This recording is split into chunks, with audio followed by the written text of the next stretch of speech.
Kui Saksamaa valitsus andis 2022 aasta aprillis loa umbes 50 Flak-Panzer Gepard tanki tarnimiseks Ukrainasse, ei osanud ta ette näha, kui oluliseks need riigi võitluses Venemaaga saavad. Lõppude lõpuks oli Saksamaa Gepardi juba üle 10 aasta tagasi maha kandnud ja kasutusest kõrvaldanud. See töötati välja 1960-ndatel, võeti kasutusele 1970-ndatel ja lõpuks asendati 2010. aastal. Berliini jaoks oli see vana ja aegunud varustus, millel oli alles vaid piiratud väärtus. Siis sai Ukraina selle enda valdusesse ja suutis muuta selle aastakümneid vana tanki tõeliseks koletiseks. Et mõista seda märkimisväärset muutust, on oluline kõigepealt aru saada, mis on Gepard ja milleks see võimeline on. Flak-Panzer Gepard, tuntud ka kui Gepard, on igas ilmastikus kasutatav iseliikuv õhutõrjekahur, SPAG-tank. See tähendab, et erinevalt tüüpilistest lahingutankidest, mis on mõeldud eesliini lahinguteks ja otsesteks kokkupõrgeteks teiste tankide ja soomukitega, on Gepard loodud spetsiaalselt vaenlase õhusõidukite, sealhulgas madalal lendavate lennukite ja helikopterite vastu tegutsemiseks. Mõte Gepardi loomiseks tekkis 1960. aastatel, kui Lääne-Saksamaa armee ehk Bundeswehr mõistis, et olemasolevad õhutõrjesüsteemid, nagu Ameerika Ühendriikide M42 Taster, muutuvad järk-järgult vananenuks. Ründelennukid muutusid järjest kiiremaks ja manööverdamisvõimelisemaks, samal ajal kui ründekopterid kujunesid üha olulisemaks ohuks. NATO vajas süsteeme, mis oleksid liikuvamad, täpsemad ja suudaksid koos tankide ning soomusjalaväe masinatega lahingusse minna, et vaenlase lennuvahendeid rünnata, sõltumata maastikust või ilmastikuoludest. Selle tulemusena alustasid 2 arendustiimi, kuhu kuulusid mitmed Euroopa ettevõtted, sealhulgas Rheinmetall, AEG, Krauss-Maffei ja Ehrlikon, tööd Tasteri asendaja kallal. Enne lõpliku otsuse tegemist Bundeswehri poolt valmistati ja testiti mitmeid prototüüpe. Võidutöö põhines Leopard 1 lahingutanki šassiil, kuid tavalise Leopard 1L nähtava 105 mm L7A3 L52 vintraudkahuri asemel varustati Gepard hoopis 2 35 mm Ehrlikon KDA automaatkahuriga, mis suutsid tulistada kuni 550 lasku minutis. Kapoti all oli Gepardil ka arvutipõhine tulejuhtimissüsteem, mis võimaldas sihtmärke iseseisvalt tabada ning lisaks nii otsingu kui ka jälgimisradar. Masstootmine algas 70ndate keskpaigas ja seejärel ehitati sadu Gepardeid, sealhulgas standardne Saksa Gepard ning Hollandi CA1, mis oli varustatud teistsuguse radaripaigaldusega. Kuigi suur osa neist tankidest jäi aastateks kasutusse Bundeswehri ja Hollandi sõjaväes, saadeti sadu veel teistesse riikidesse üle Euroopa ja kaugemalegi, sealhulgas Belgiasse, Tšiilisse ja Rumeeniasse. Külma sõja ajal, milleks Gepard tegelikult loodigi, hakati Gepardeid laialdaselt pidama üheks maailma võimekaimaks õhutõrjesüsteemiks. Ja pole raske mõista miks. See pakkus mitmeid eeliseid võrreldes varasemate õhutõrjevahenditega. Esimene ja võib-olla kõige olulisem neist oli selle mobiilsus. Erinevalt pukseeritavatest õhutõrjekahuritest, mida tuli ühest kohast teise vedada teiste sõidukitega, oli Gepardil võime iseseisvalt liikuda. Leopard 1 šassil ehitatud ja 10-silindrilise MTU mitmekütuse mootoriga varustatud Gepard. See suutis saavutada suhteliselt suure maantekiiruse kuni 40 miili tunnis ehk 65 kilomeetrit tunnis ning selle tegevusraadius oli umbes 340 miili ehk 550 kilomeetrit. See tähendas, et see suutis sammu pidada teiste tankide ja soomukitega ning isegi maastikul või raskel pinnasel liikudes polnud tegemist süsteemiga, mis oleks kergesti mudasse kinni jäänud. See suutis liikuda sinna, kuhu ülejäänud vägi ilma maha jäämata või erilist hoolt ja abi vajamata. Lisaks oli Gepardil eeliseks see, et ta oli iseseisev õhutõrjesüsteem. See oli tol ajal ainulaadne, kuna paljud olemasolevad õhutõrjesüsteemid koosnesid eraldi osadest, radarimasinatest, juhtimispunktidest ja nii edasi. Gepardil oli kõik vajalik ühes tükis olemas. Otsinguradar, jälgimisradar, kahurid, laskemoon ja tulejuhtimissüsteem. Meeskond suutis sihtmärke avastada, tuvastada, jälgida ja rünnata just siis, kui vaja, ilma et oleks pidanud teiste meeskondadega suhtlema või teistele vahenditele lootma. Gepard sai tuntuks ka oma erakordselt kiire reageerimisaja poolest. See suutis sihtmärgi lukustada ja avada tule vaid mõne sekundiga. Ja kui sul tuleb tegemist teha madalal lendavate, kiiresti liikuvate ründelennukite või ründekopteritega, mis ootamatult horisondile ilmuvad, siis selline kiirus on väga oluline. Võimsuse ja jõuduse poolest seisis Gepard samuti paljudest oma kaasaegsetest peajagu üle. Sellel oli mitte üks, vaid 2 tolle ajastu parimat õhutõrjekahurit, mis võimaldasid kokku tulistada muljetavaldavad 1100 lasku minutis. Suurepärase täpsuse ja mitme kilomeetri tõhusa laskekaugusega suutsid need kahurid sõna otseses mõttes paisata õhku mürskude seina, muutes taeva surmalõksuks igale Nõukogude piloodile, kes julges liiga lähedale tulla. See tähendas ka seda, et paljud tollal Nõukogude Liidu kasutatud tüüpilised õhutõrjevastased meetmed, nagu valgusraketid, radarisegajad ja elektroonilise sõjapidamise süsteemid, ei kujutanud Gepardile erilist ohtu. Kõik, mida ta tegema pidi, oli tulistama kümneid ja kümneid mürske sihtmärgi suunas ning tal oli keskmisest suurem võimalus see alla tuua. See oli mitmes mõttes oma aja täiuslik relv. Ideaalne vastus Nõukogude ründelennukitele, madallennul pommitajatele ja ründekopteritele nagu Mi-24, kuid Gepardi aeg näis lõpuks otsa saavat. 1990-ndateks ja 2000-ndate alguseks polnud strateegiline olukord enam endine. Külm sõda lõppes, Nõukogude Liit lagunes ja ohud, mille vastu Gepard oli loodud, näisid olevat kadunud. Mõte tohututest tankilahingutest ja pommirünnakutest üle Kesk-Euroopa ei tundunud enam eriti tõenäoline. Ja maailma suuremad sõjalised jõud hakkasid keskenduma rohkem maa-õhkrakettide arendamisele, luues õhutõrjesüsteeme, mille tegevusraadius oli palju suurem kui Gepardi sarnastel tavapärastel kahuritel. Äkitselt hakkas see kunagine maailmatasemel süsteem tunduma nagu relikt. Tulevikku vaadates kujutasid sõjaväe planeerijad ette, et tulevasi konflikte hakkavad domineerima üleheli kiirusega raketisüsteemid ja $1 miljard maksvad ründelennukid. Nad ei näinud sellisel lahinguväljal kohta relvale, mis kaalus ligi 50 tonni, vajas omaette väljaõppinud meeskonda ja logistilist tuge ning nõudis oma mehaanilise keerukuse tõttu ka üsna kallist ja ulatuslikku hooldust. Berliin ei suutnud enam õigustada nende õhutõrjekahurite suhteliselt ulatusliku pargi hoidmist ja hooldamist, kuna ei eeldatud, et neid kunagi tegelikult vaja läheb. Sellele lisandus asjaolu, et 1990-ndatel ja 2000-ndatel keskendus Bundeswehr peaaegu eranditult välismissioonidele. Selle väed saadeti sellistesse kohtadesse nagu Afganistan, et aidata mässutõrje ja rahutoetusoperatsioonidel. Sellistes olukordades polnud vaja muretseda suure hulga vaenlase hävituslennukite ja ründekopterite pärast. Seega tundus Gepard üha kasutum. Selle tulemusena juhtus lõpuks paratamatu.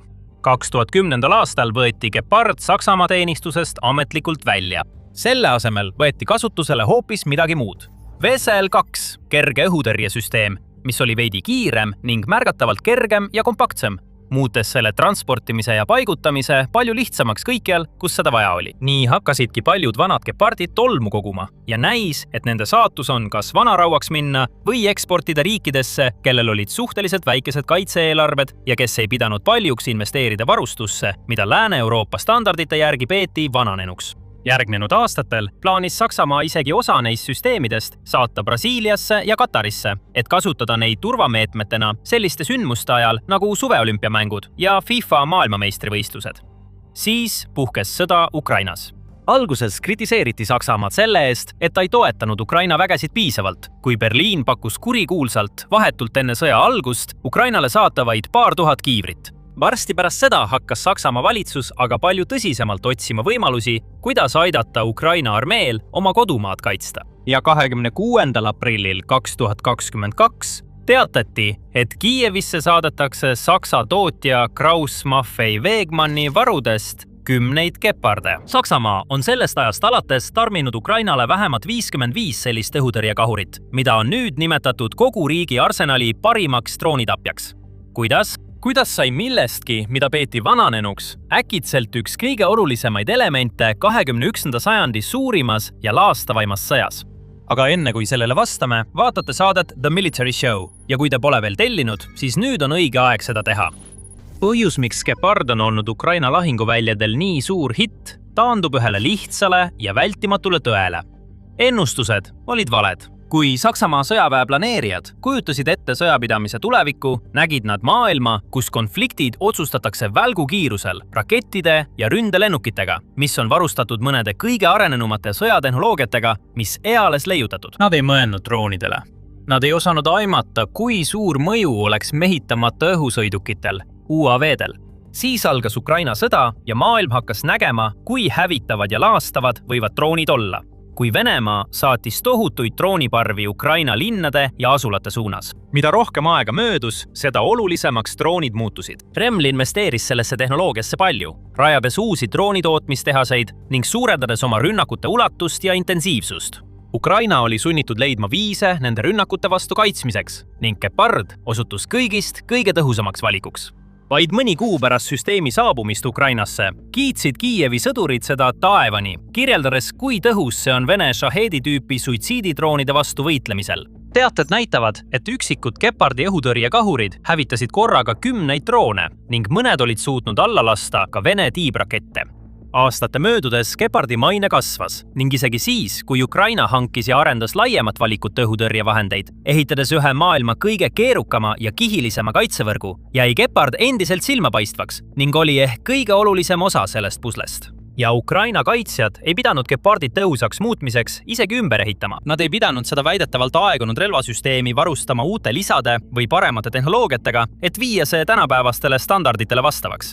Näed kasutasid seda lihtsalt täpselt nii, nagu see oli mõeldud kasutamiseks, ja tulemused olid märkimisväärsed.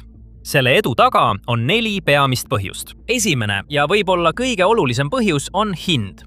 Paljud kõige moodsamad ja keerukamad lääne õhutõrjesüsteemid on uskumatult kallid. Need ei maksa palju ainult ostmisel, vaid ka kasutamisel, sest paljud neist tulistavad rakette, mille hind võib ulatuda sadade tuhandete või isegi mitme miljoni dollarini tüki kohta. Näiteks USA Patrioti süsteemis kasutatavad PAC-3 raketid maksavad umbes $4 miljonit tüki kohta. Sellist hinnasilti saab õigustada siis, kui tulistad PAC-3 raketi teise samaväärse väärtusega raketi pihta, hävitades selle õhus ja päästes sellega 10 elusid. Kui aga tegemist on droonidega, mille ehitamine maksab vaid $10,000 ja mida saab saata välja sadade kaupa parvedena, siis ei ole see rahaline arvestus enam mõistlik. Seetõttu ei saa tänapäevased õhutõrjevõrgustikud koosneda ainult Patriot-tüüpi raketikompleksidest ja teistest samaväärselt keerukatest süsteemidest, mis tulistavad kalleid rakette. Iga riik, kes soovib oma õhuruumi droonide eest kaitsta, vajab oluliselt odavamaid alternatiive. Ja Gepard sobib selleks suurepäraselt. Selle 35 mm mürsud maksavad hinnanguliselt vaid €100 tükk. See on tohutu erinevus võrreldes mitme miljoni dollari suuruste tõrjerakettide hindadega. See tähendab, et Ukraina saab enesekindlalt tulistada sadu ja isegi tuhandeid neid mürske õhku, et tõrjuda Venemaa drooniparvi, ilma et peaks muretsema võimatult suure arve pärast. Ja see viib meid Gepardi teise suure eeliseni, kättesaadavuseni. See hõlmab nii süsteemide endi kui ka nende kasutatava laskemoona kättesaadavust. Saksamaal oli sõja alguses neid süsteeme 10 olemas, nii et neil polnud erilisi raskusi nende hankimise ja peaaegu kohe Ukrainasse saatmisega. Laskemonaga oli olukord veidi keerulisem, sest neutraalne Šveits takistas Saksamaal oma Šveitsis toodetud laskemoona varude saatmist Kiievisse ning piiras ka muid sõjalisi tarneid Ukrainasse, sundides Berliini otsima alternatiivseid võimalusi. Õnneks otsustas Saksamaa suurim kaitsetööstusettevõte Rheinmetall 2022 aasta detsembriks rajada täiesti uue tehase, et Šveitsi keelust mööda minna. Uute mürskude tootmine algas 2023 aasta kevadel ning sellest ajast alates on Ukrainale tarnitud sadu tuhandeid mürske. See on teravas kontrastis paljude teiste õhutõrjesüsteemide ja relvasüsteemidega, mida Ukraina lääneliitlased on saatnud. Paljudel juhtudel anti neid süsteeme vaid väikestes kogustes või koos piiratud hulga laskemoonaga, kuna lihtsalt ei olnud piisavalt varusid. Näiteks Patriot-süsteemis kasutatavad raketid on nii kallid valmistada ja üle maailma nii nõutud, et Ukraina on saanud neid vastu võtta ja kasutada vaid suhteliselt väikeses koguses. Sarnane lugu on ka teiste süsteemidega, millest paljud saadeti Kiievisse, kuid on nüüdseks jäänud tolmu koguma, sest nende jaoks vajalikku laskemoona lihtsalt pole piisavalt saadaval. Riik on selle laskemoona puuduse kriisi tõttu kannatanud, olles sunnitud valima, milliseid süsteeme kasutada ja milliseid sihtmärke rünnata, ning toetudes üha enam oma enda kodumaal välja töötatud kaitsevahenditele, mitte lääne poolt tarnitutele. Venemaa on samuti püüdnud olukorda ära kasutada, saates Ukrainasse üha suuremaid droonide parvi ja raketisalvesid, lootes, et vastasel lihtsalt ei jätku piisavalt kaitsevahendeid, et neid kõiki peatada. Õnneks, vähemalt Gepardi puhul, on laskemoona rohkem kui küll, et rahuldada Kiievi vajadusi. Muidugi, taskukohasus ja kättesaadavus ei oleks eriti olulised, kui Gepard tegelikult ei suudaks teha seda, mida vaja – droone hävitada. Ja see viib meid selle süsteemi kolmanda eelise juurde, selle jõudluseni. Mitu aastat pärast sõja algust on olemas rohkelt tõendeid, mis näitavad, et Gepard on paljudes aspektides ülim Vene droonitapja. Kremli droonide masstootmine võib olla odav, kuid neil on mitu selget puudust. Need on suhteliselt aeglased, lendavad madalal kõrgusel, neil on märgatavad radarisignatuurid ja nad järgivad suhteliselt etteaimatavaid lennutrajektoore. See teeb neist ideaalsed sihtmärgid külmasõjaaegsetele õhutõrjekahuritele, nagu Gepard. Kahuritesse ehitatud radarisüsteemid suudavad neid sihtmärke jälgida ja tuvastada enne, kui kahurid need lühikeste tulepurskega hävitavad. Ja isegi siis, kui Venemaa saadab oma droone välja tohututes kogustes, lootuses külastada Ukraina radareid ja ülekoormata Ukraina kaitsevõimet, saab Gepard üllatavalt hästi hakkama. Sellel on võime rünnata mitut sihtmärki järjest väga tõhusalt ning see suudab õhu sõna otseses mõttes mürskudega katta, muutes enamiku droonide jaoks peaaegu võimatuks punktist A punkti B jõuda ilma teel õhku lasta saamata. Nende süsteemide kõrge laskekiirus koos suurte laskemoonavarudega muudab need Venemaa küllastusrünnakute vastu parimaks vastumeetmeks. Ja samal ajal kui raketisüsteemid peavad läbima pika ettevalmistus- ja laadimisfaasi, saavad Gepardid lihtsalt tulistamist jätkata seni, kuni laskemoona jätkub. Tänu sellele saab Geparde paigutada nii rindele kui ka oma territooriumi sügavusse. Oluliste taristuelementide nagu elektrijaamad, tööstusrajatised, laskemoonalaod ja transpordisõlmed ümber taevast vaenlase tegevuse märke otsides, olles valmis silmapilkselt tulistama ja kaitsma riigi kõige väärtuslikumaid kohti ja strateegilisi objekte. See toob meid Gepardi viimase eelise juurde, selle mobiilsus.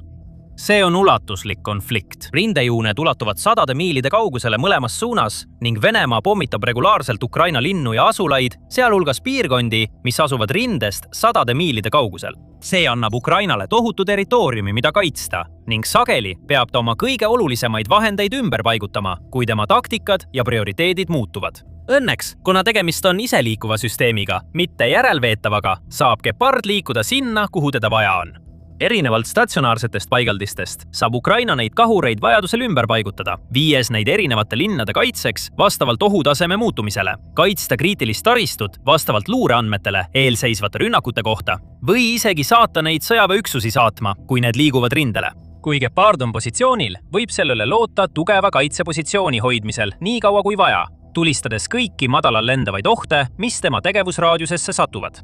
Isegi Saksamaa on Gepardi olulisest rollist Ukrainas nii muljet avaldanud, et on kiirendanud oma Skyraider programmi arendamist. See on lühimaa-õhutõrjesüsteem, mille disainis on palju eeskuju võetud Gepardilt ning mida hakatakse kasutama droonide ja tiirleva laskemoona vastu kaitsmiseks. Nüüd saad selles videos teada veel ühest lääne tarnitud relvast, mis on Ukrainas suure tagasituleku teinud. Suurbritannia niinimetatud mõrvapliiatsi raketisüsteemist. Või vaata seda videot, et saada teada, milline on sõja hetkeseis. Ukraina on tõusuteel ja Venemaa kaotab kõigil rinnetel. Ja lõpuks, ära unusta tellida The Military Show'd, et olla kursis viimaste uudiste ja arengutega Venemaa-Ukraina sõjast ning teistest konfliktidest üle maailma.